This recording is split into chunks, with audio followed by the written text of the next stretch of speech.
Hop. Oh, il a l'air méchant, lui. Ça m'évoque le rugby fauteuil, Rio, et que j'ai failli arrêter le rugby après les Jeux de Rio. Et comme on a gagné la candidature de Paris 2024, allez, prolongation pendant 8 ans pour finir à la maison. Hop. Ah, ça c'était la période de la candidature. Alors je suis parrain, mais je suis aussi surtout membre du CA, du comité d'organisation des jobs. Non, c'est super d'avoir un même comité d'organisation, alors qu'on a deux fédérations internationales qui sont quand même hyper représentatifs. Et là, on arrive à créer des passerelles. On a réussi à faire des choses qui étaient du jamais vu dans l'histoire des Jeux olympiques et paralympiques. On a le même logo, on a le même comité d'organisation, on a la même communication, la même équipe de France. Je pense que là, aujourd'hui, on est sur quelque chose qui est en train de se caler et qui va faire que dans l'avenir, il n'y aura pas de retour possible en arrière. Ah, waouh!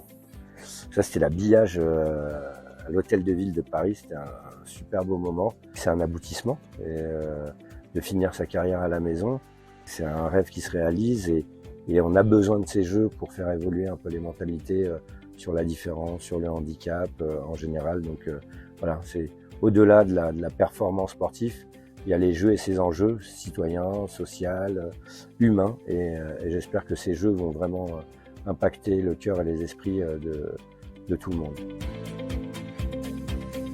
Ah, Educap City. Educap City, c'est notre futur. C'est les jeunes, c'est l'avenir de ce monde. Et aujourd'hui, on a quand même un concurrent redoutable qui est le smartphone, qui passe loin devant les parents, l'école, même les clubs de sport ou les éducateurs.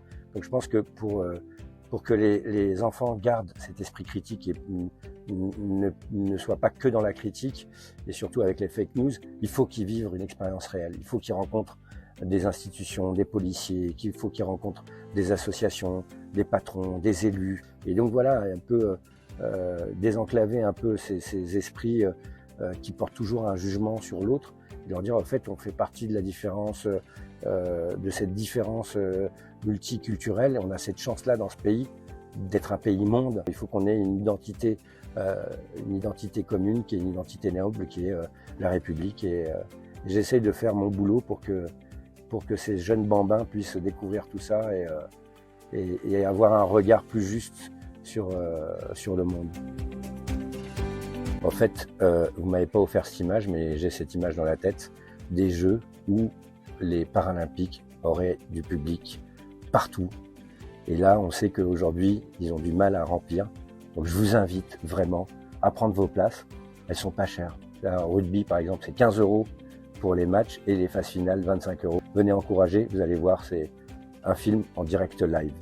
Ça va être passionnant. Venez encourager l'équipe de France ou quel que soit le pays que vous soutenez.